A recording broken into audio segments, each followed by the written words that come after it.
Yo, what is going on, guys? Welcome back to another Elevate interview. Today I'm with my man Scott, and he's got a pretty crazy story of showing up to our last event, the House of Steel, in October. Dude was moving across the country and just shows up with everything he owns in his car, himself, his dog. He drives from Texas to Cleveland, then carries on to New York. So we're going to get into this road trip. We're going to get into this story. But Scott, what's up, bro? Dude, thank you for having me. Appreciate it so much. I'm so excited to share my story and just be a part of this. Yeah, bro. I'm just grateful for you for taking the time to jump on here and just share a little bit about who you are and just your walk inside of Elevate. So that's really where I want to start, dude. It's just like, when did you join Elevate and what kind of made you join? I know that we had connected and I was like, hey, just get inside of here. But like, what was the experience like of joining? Like, just walk us through that. Yeah, dude. The first person that I made contact with off of Twitter was your brother Mitch, and when we connected, he's like, "Dude, you have to reach out. You have to talk to my brother Matt. Like, he's such a good resource. Like, you just need to get in touch with him." Like, that's all he said. That's all I knew. And I was like, "Dude, I didn't even know you had a brother." uh, so I did. So I followed his advice. I reached out to you, just to like have some sort of just connection call. And I remember just being super impressed. I think we had like a 30-40 minute conversation. And just like I was like, this is a kid. Like I know what I was like at 19 years old. And like this guy at 19 years old is just like blowing me away. Like he's got like all this knowledge, all this, he's just super like professional and but real at the same time. And then yeah, you brought up Elevate, and it was just everything I was looking for at that stage of my life. Because I was in that part of my life where everything was just completely switching gears. I was going from being faithless, being a straight up nicotine addict and drinking every weekend, never spending any time in the gym at all, just kind of existing. And then, yeah, to have just a group of guys that were all just striving to be better, I was like, that's what I need to surround myself with. And that's what I need to get into. And so I kind of been more excited to make that first initial jump into Elevate. Um, and yeah, it was just everything I was looking for. I mean, just like seamlessly accepted into the group. Everyone just, hey, this is Scott, and then you're just part of the team now. uh, that's really all there was to it. There was no like big thing or like trying to get to know everybody. It's just like, yeah, he's just one of the boys now. He's just here. um, and that's what I just loved so much about my first initial dive in, was just how welcoming and real everybody was. Um, so yeah, it was just great. Everything from the get go, 100%.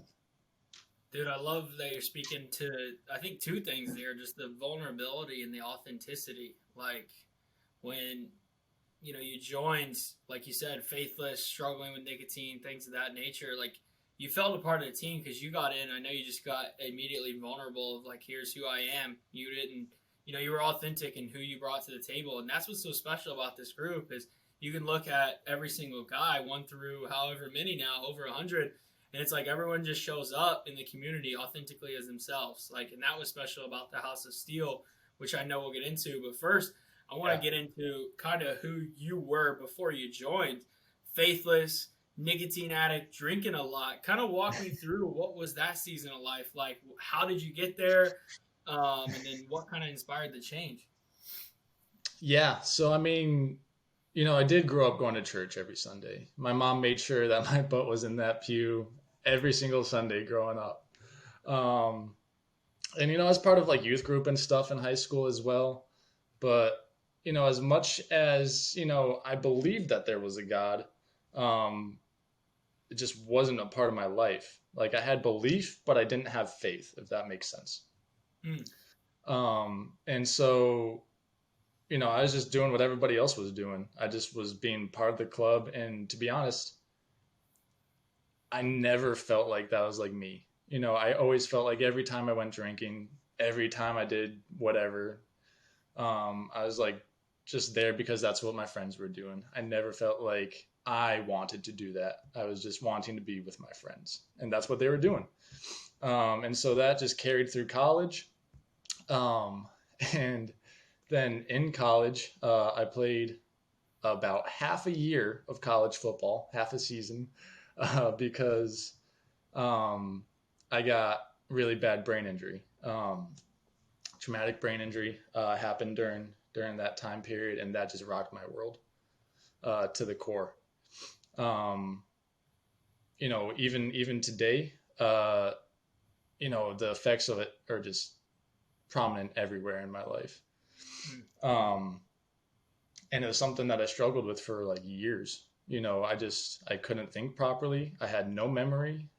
People had a hard time just having conversations with me because my brain just it was all over the place. I couldn't keep track of myself. And yeah, I was spiraling just further and further down a hole because I no longer fit in. I was very much set apart.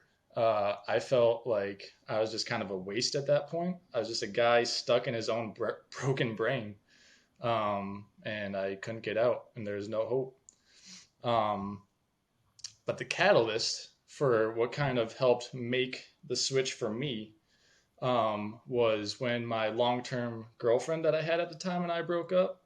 Uh, I was one of those classic guys that you hit that breakup and the first thing you do is go to the gym.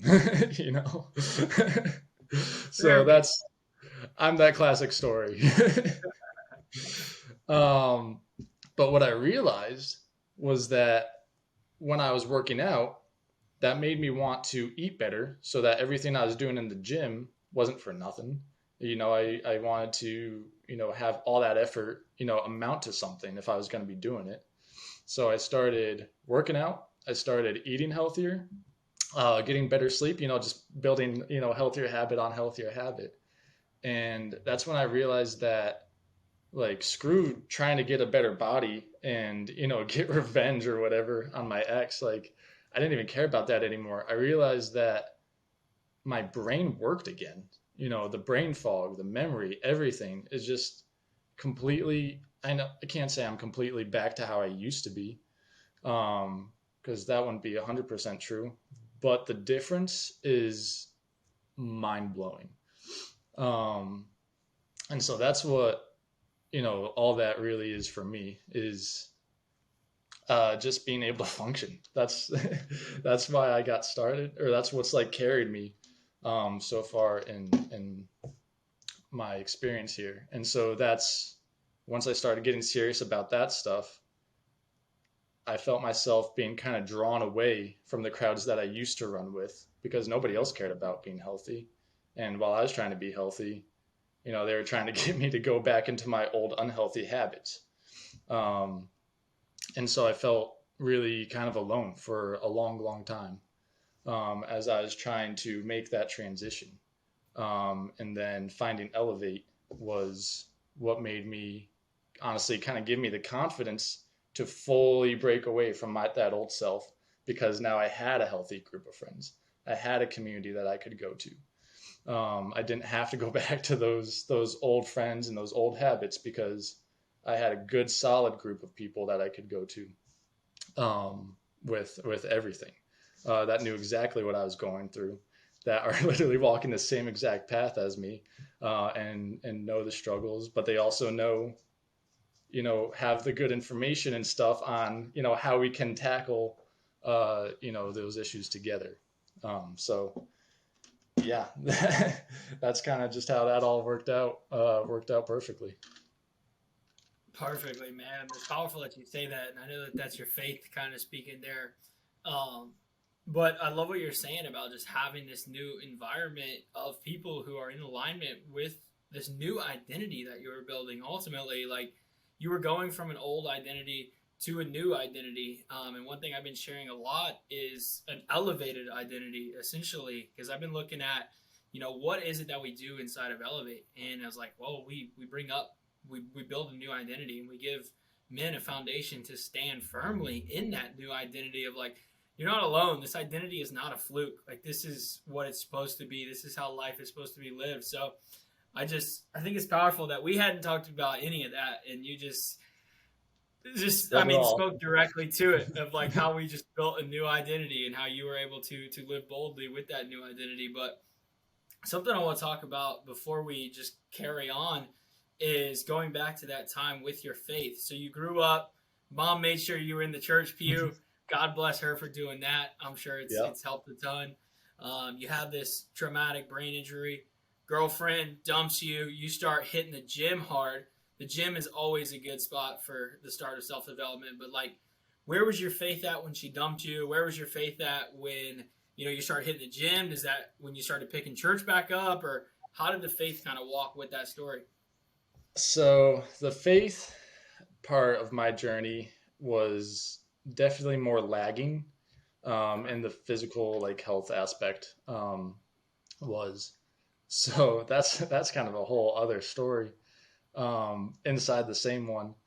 Hmm. So yeah, so I think what was it, 5 years after high school? No longer had been going to church for all 5 of those years ever since I'd graduated high school. Um, but so I ended up moving to Texas in April 2021. Um, and that happened for numerous different reasons. But essentially, I was moving down there because two of my college friends were down there. That's where they got stationed in the army, and so they offered me a place to stay with them. And So where I are you moved down moving? there at Where that are you time. moving from? What's that? For everyone who doesn't know, where were you moving from? I mean, Oh, I know. yeah, yeah. So, yeah. So I'm originally from small town, upstate New York, Cooperstown, New York, home of baseball. Shout out. Um, so I'm from the Northeast, from New York, born and raised, same town, um, my whole life, except for when I was in college, where I met my friends who joined the army because I went to a military college. So most of them went on to join the military afterwards. Cool. And they just happened to get stationed together at the same place in Texas, and had a spare room that they invited me to move down to with them. So yeah, so I did that April 2021, um, and that's kind of where I started to hit rock bottom, um, because I was, still on that journey to being, going nowhere fast. Didn't really have any direction. I was starting to improve upon my healthy habits, but I'd really just kind of started that journey right before I moved to Texas, so I was still figuring all of that out. I ended up getting a job in Dallas, which was 8 hours away from where they were living in El Paso. So I moved out on my own to Dallas, away from my friends, chasing this job, and was in my own apartment on my own, just completely by myself for the first time in my entire life. Hmm. No support network, no anything. I was just out there, just doing it. um, and so that was actually a sales job. And the people at my company, they loved me, but I was like such a struggle for them because I had no self confidence at all. And so they're like, the information, what you're doing, but you don't have the confidence to project and make these sales. And so I was just deep diving into, everything going on with me. Why I couldn't make sales because I had no confidence. Why didn't I have confidence? Because my brain was broken and I didn't believe that, I could be like a normal person again. Hmm. Um, and so while I was going through all of this, I actually I found just randomly on Instagram a pastor from a conference that I used to go to with my youth group growing up. And he was like my favorite pastor ever. His name's Robert Badu. Um, and he just came up in a clip on my Instagram randomly. And just out of curiosity, I was like, what's he up to nowadays? It's been like 7 years since I've seen him. Uh, you know, at all. So I looked him up, and his church's name is Social Dallas because he started a church in Dallas, Texas, where I was living. And I was like, I'm going to church. um, and so I started going to his church, loved his church, still watch his sermons online pretty frequently. Um, but yeah, I started going to church, started just becoming more and more curious about what it was all about. Um, and then at a Sunday evening service was when I finally decided to give myself over to faith, probably about a month and a half after I started going, giving myself over to Christ and really diving into my faith head first. Um, and that's when everything in my life started just changing, dude. Like it's insane. And that's not to say that everything has gone smoothly for me over the past year and a half or so since it's been. Um, but just the new sense of self worth, Mm. because it's not about what I have to offer. It's all about, who I am in Christ. Mm. And he just absolutely saved me and gave me a second chance at life, 100%. And I'm forever grateful for him just constantly pursuing me until I finally woke up enough to accept him truly back into my life and make him a priority, my number one priority. And yeah, just the freedom, the joy through through everything, the highs and the lows, just nothing but joy. Honestly, because I know he's watching my back through all of it. He's got you. I think So it's that's how that all started, and it's just blossomed since then. I finally just got baptized in March. It was a long time coming, but we did it. We took the plunge, literally. Uh, and so that's been super exciting, and it's just been an absolute whirlwind since then. Honestly, since the baptism, just so many blessings in my life. I can't keep track, and it's overwhelming, but in the best way possible. And I've just been loving and living life to the fullest um, recently, and it's been great, really. God is working, brother. That's as I hear what you're saying is this, like this clip coming up on your Instagram, like Yeah. and it being this old pastor that you knew from youth trips, like, and then you're in Dallas because you moved away from your buddies for a sales job, like all of these things, like it's just so many people, they kind of ask, like, oh, why do you believe in faith? Like, why? Like, where does this come from? It's like, look at all this evidence. Like there's no way these are coincidences. There's And no so, coincidence. dude, this is just such a powerful story. But you said that it's came with struggles, like it's came with hardships. So just maybe kind of touch on that a little bit. Like you start going to church, you're in Dallas, you're alone, no one around you physically. You got this old pastor, you're reconnecting with your faith. You're just going to church. How did things kind of pick up? What was it like going to church? Did you feel connected to God right away? Like what was your experience with the struggle in faith, I guess? So, yeah, so as much as I loved the pastor and I loved the church, I was having I just wasn't getting plugged in as well as I was hoping to, like with the church Mm. itself. I did try joining a small group, but it was just different. It wasn't exactly what I was looking for. But I still just enjoying the sermons, enjoying just getting to explore that the newfound faith that I had. But then probably honestly 2 maybe 3 weeks after I got saved, I got fired from that sales job that I moved across the entire state of Texas for. um, fired me because and I was so like upset because I was like I finally found the key to building my self confidence so that I can make the sales. But it had come down from headquarters. This guy's sales numbers are garbage. You got to let him go. So my direct manager didn't have any say in the matter, and he's like, "It's just what has to happen."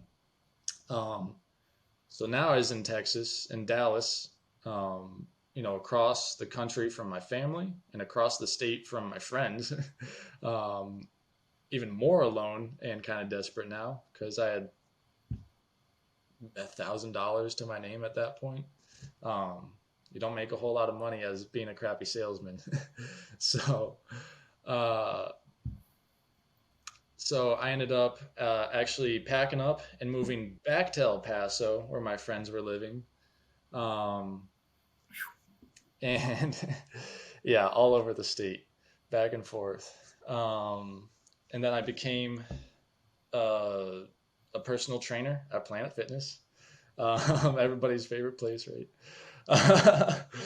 But as much as I loved that job, the hours were just ridiculous because it was a split shift. So you worked from like 7 to 11, and then you had a like 4 hour break, and then you worked from 4 to 8. But I lived on the opposite side of the city, so it was like 2 hours total worth of commuting every day.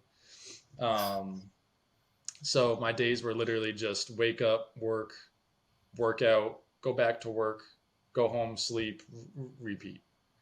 Um, and that was just brutal. It was Texas. The minimum wage I think is still 7.50.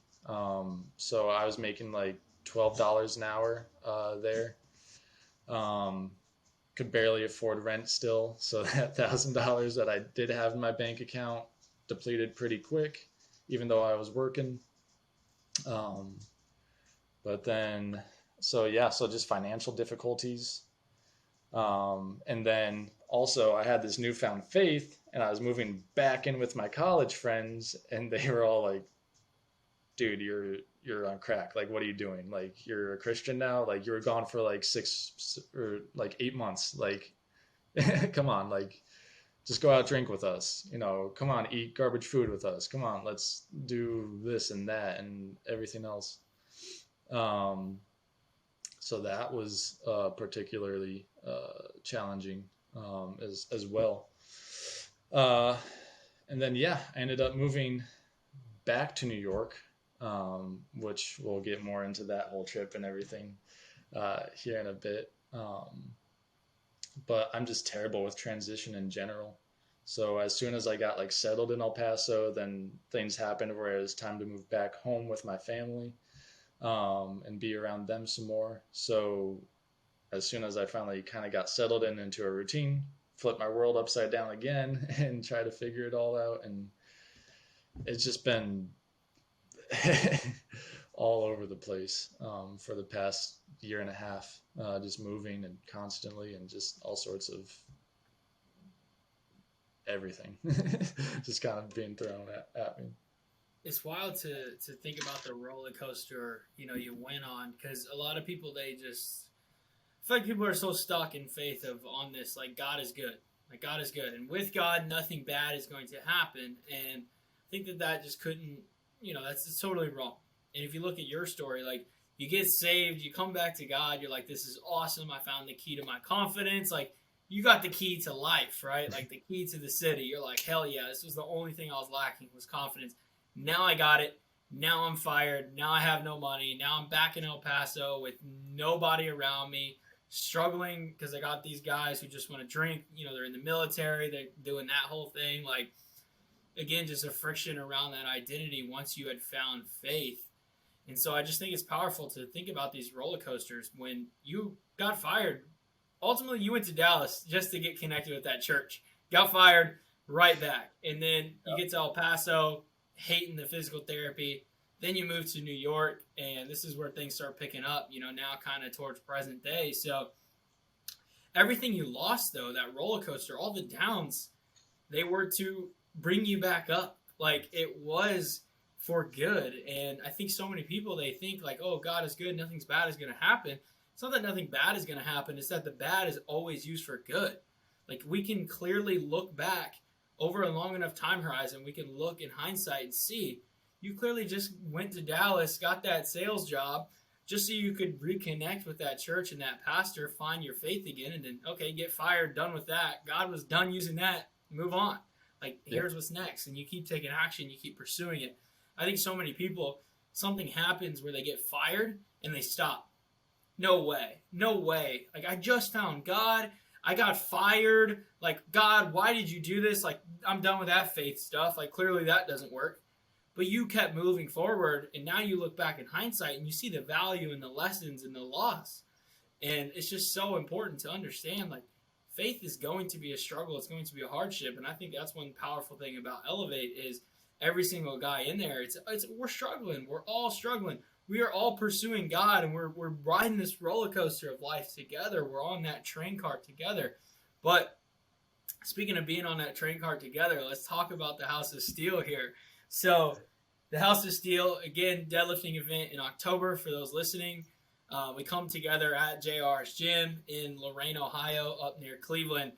And next thing you know, Scott rolls up in his car. He's got everything loaded into the car. He's got his dog. He's got everything. And he walks up.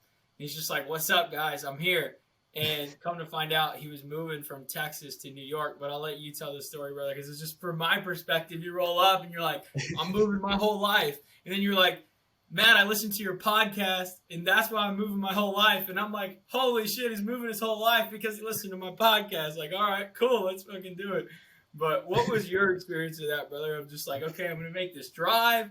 I'm going to stop here. Like, talk me through it.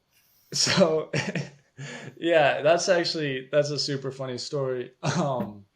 So when I moved out of my hometown in New York, you know, for my mom's just mental sanity, I was like, yeah, I'll just be gone like a year or two and then I'll come back. I just want to go out there and explore everything.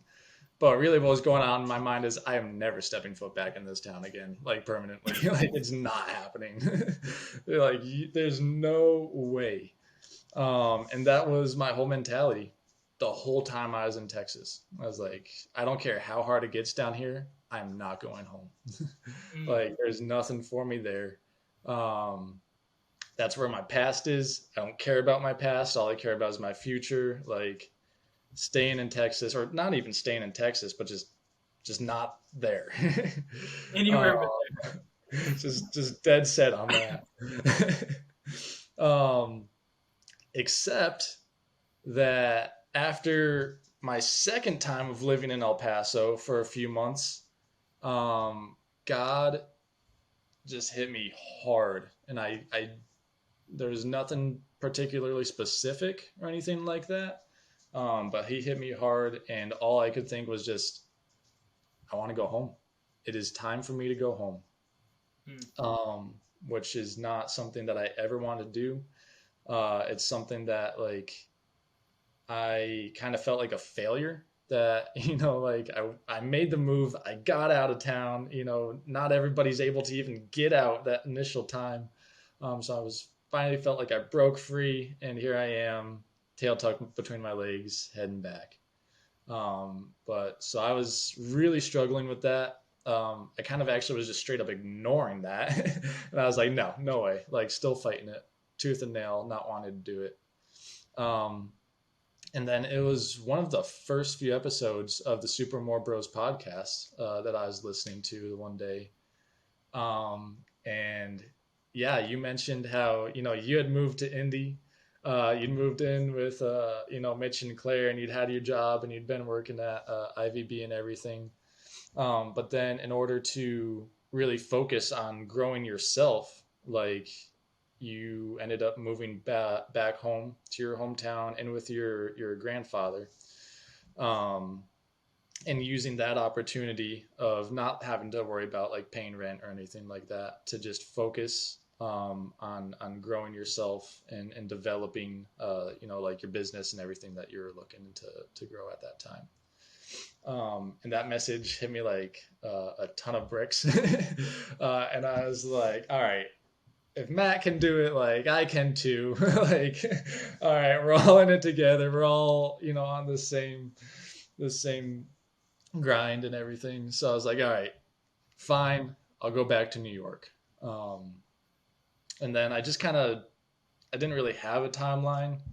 I just knew that I wanted to be back, before the holidays and everything at least, so I could just be there for those. Um, and then the House of Steel deadlift event came up, which was right at the end of October, October like 29th or something like that, I think it was. Um, and so I was like, man, like this is my opportunity to finally link up with all these guys that I've been, bonding with and relating with over Twitter and over, through the community and everything. Like, here's my chance to finally meet these guys. I was like, how the heck am I going to make it to that deadlift event? I'd have no money. I just, there's like no way that I can make it to that and then come back and then try and do a whole move and everything. And then, yeah, after everything was like already like locked in with you guys for like your house and everything, it was like way after that. I was like, you know what? I'm moving. I'm moving anyways. I got to go right past Ohio on my way home. Like, that's just when I'm going to make the move. That's how I'm going to make it to the deadlift event. um, so, yeah, I definitely should have, maybe communicated better with the group and everything about my plans. But, there's just so much going on that it didn't even cross my mind. I was like, yeah, I'm just going to be there. So I packed up all of my stuff, jammed every last bit of everything that I owned into my tiny little Honda Accord sedan, including my dog. And I left El Paso. I went out. I stayed overnight near Dallas. And then from Dallas, I made the straight drive from there up to Lorain, Ohio. 27 straight hours in the car. Wasn't all driving. I did take a little nap in there. But I did not leave the car for 27 straight hours. Um, yeah, I show up at the House of Steel, just smelly, tired, uh, exhausted, sore. And I roll up and there's just this big warehouse and I'm like, what is this place? So I gave you a call and I was like, yo, Matt, like, where are you guys? You're like, what do you mean? Like, we're at the House of Steel, dude. And I was like, oh, me too. And you were just like, what? And then he came running around the corner and the rest was history. Wow. 27 straight hours in the car. That is wild. But before we just go on about the House of Steel, I want to highlight this point of, sometimes it's a step back to take two steps forward, like one step back, two steps forward. Like you said, I did the same thing. I was living in Indy, had my own apartment at the time, had the job, was training IVB, all these things, and I was like, wow, tail tuck, same thing. I'm about to crawl back to the hometown, and it just felt like a huge loss, huge hit, huge step back. But I did start viewing it as this is just an opportunity, living with my grandpa, no expenses. Like, this is an opportunity to hit the trampoline, really use this as a launch pad ultimately for my life. And I know that Nick Marsh, he just quit his job not too long ago to go all in on entrepreneurship. And he's now done that same thing, moved back in with his parents. And I just think that those three unique stories of me, you, and Nick is ultimately what Elevate is all about. Like-minded men doing things that aren't necessarily normal. Like, the normal person who is not walking this abnormal path is not going to have the strength to tuck the tail and crawl back to build ourselves. Like, they're not going to do that. They're going to stay because you could have easily stayed in El Paso. You could have kept working. You could have got a different job, a little bit better paying job, and just suffered in the name of your ego ultimately. But again, you connected with me. my story, how I took what seemed like a step back, Nick doing the same thing, now you having done the same thing as well. Like, it's just absolutely wild to just see just the little things like that of what it takes to really step into who you are. Sometimes it's going to take some loss in identity. Same thing in faith. It's the same thing. What we talked about with getting fired from the sales job, like these setbacks, it's what it is. It's for a comeback. Ultimately, I know that's kind of the cheesy line that everyone says, but yeah, that's just powerful, dude. And I'll never forget you just showing up with all your stuff and then giving Austin, I think, that ride to the airport the very next morning at like 3:30 in the morning. He's like, "Hey, I need a ride. Anybody?" And you're like, "You know what? Fuck it. I'll take you. I got to drive anyways." So that was funny. But walk me through the House of Steel, bro. You drive 27 hours, deadlift PR. Like, what was the 4 days in that event like for you from your perspective? Dude, that was honestly hands down one of the best weekends of my entire life. Like just straight up. Um, yeah, I mean, I walk up or walk in with you with my dog, and uh, there's just that. I mean, the House of Steel. It's that old like powerlifting, just you know, blood, dirt, metal, just all clashing together, and um, just gritty and amazing. And everyone's there just kind of hitting the weights, working on our deadlift form, getting kind of prepped and ready for the actual event happening the next day. um, and and I was still wearing my cowboy boots and jeans and stuff, and was not in any sort of gym apparel. But yeah, and just getting to finally meet face to face all these guys that at that point had just been a screen to me, um, was surreal. Is really the best word for it.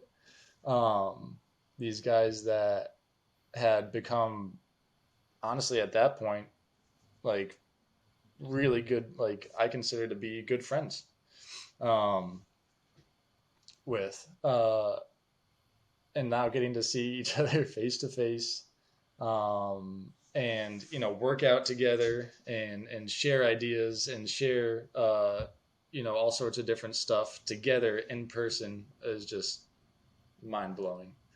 Especially because I know it gets repeated a lot, but dude, everybody is exactly who they are online, and that's the best part about it. Like everyone that I met from Elevate at that event, not a single faker or poser among them.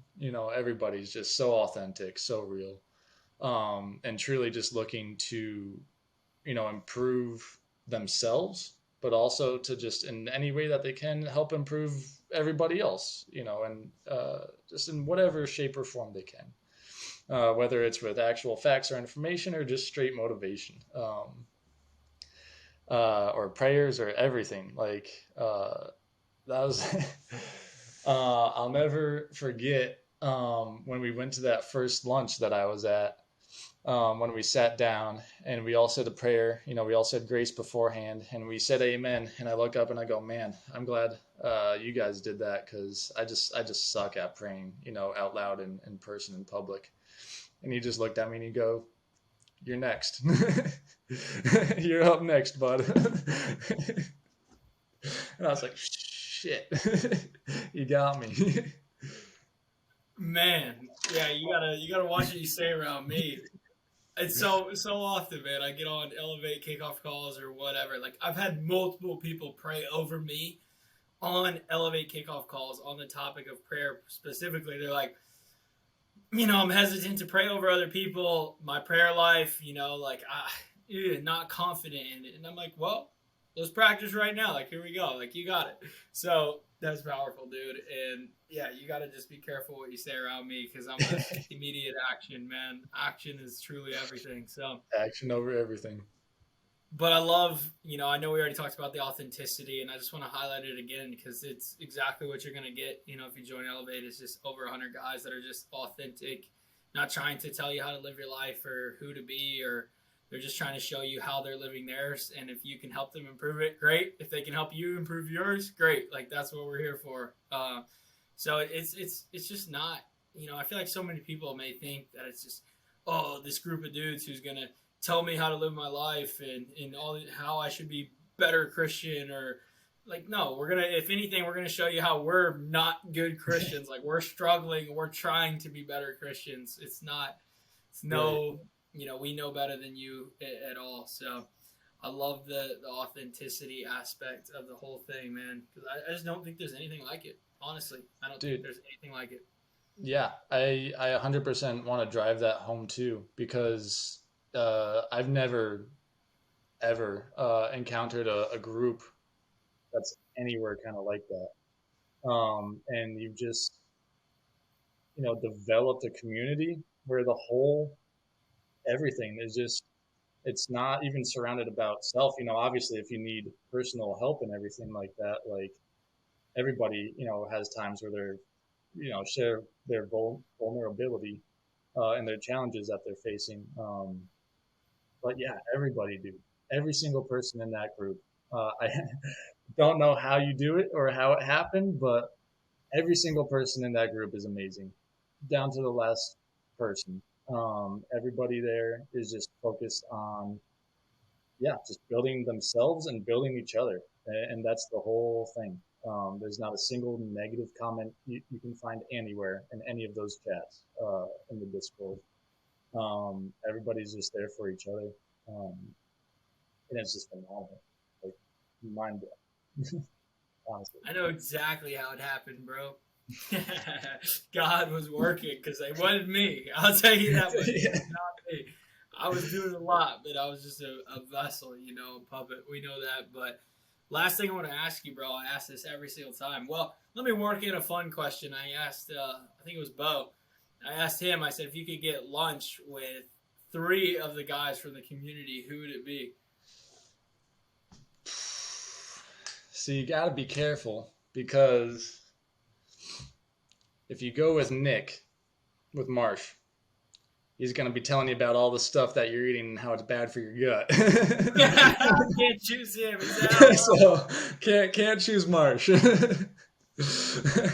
Great guy, great guy. Love him to death. Oof. Honestly, Sam Burns, such a good dude. Legend. Love that guy. And I fully intend on linking up with him at some point this summer. He's been doing a lot of walks and stuff down in Pennsylvania that he's been hosting. Want to get to see him again. Sam Burns, love him. Chris Ray, he was the second person off of Twitter that I met in person. Um, Super good dude. I know you just ran a Spartan race with him the other day. You, Mitch, and Chris, love those guys. It's hard to choose three, man. uh, oh man. And then you know what?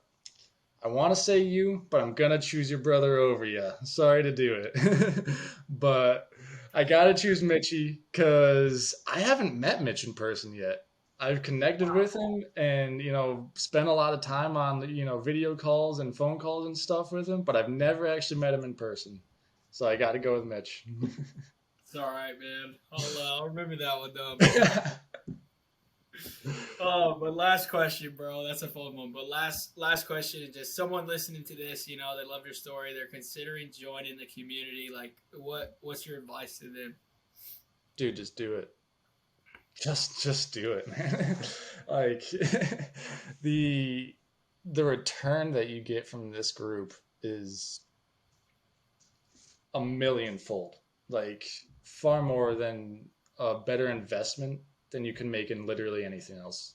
Um, I mean, there's just everything in there from nutrition help to fitness help to prayer requests and faith guidance within the community.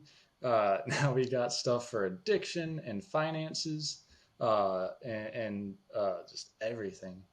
Um, Anything that you feel like is lacking in your life, whether that be community or personal accountability or just finding out how to live a healthy, happy life, just anything towards building yourself up into becoming the person that we all are striving to become. Um, this group is just there to help support you in everything from information to motivation. Um, yeah, there's like you said before, there's just nothing like it. There's really not. Love it, brother. I appreciate you, dude. I appreciate you taking the time, sharing your story. Um, and just for anybody listening to this, like, go give Scott a follow over on Twitter. Go reach out to him, DM him, connect with this guy. You will not be upset that you did. Anything else you want to say at all? Plug your Twitter, anything? Yeah, I mean, you can just find my Twitter, just Scott Segit, SCOTTSEGIT. That's where you can find me at. I'd be happy to connect with anybody out there about anything that they have. Um, I'm hesitant to say it, coming from the Planet Fitness background, but total judgment free zone with me. I'm happy to happy to talk about anything and everything. Or just get to know, just get to connect with each other. Always happy to do that. So yeah, check me out. Perfect. Peace and love, guys. Love you.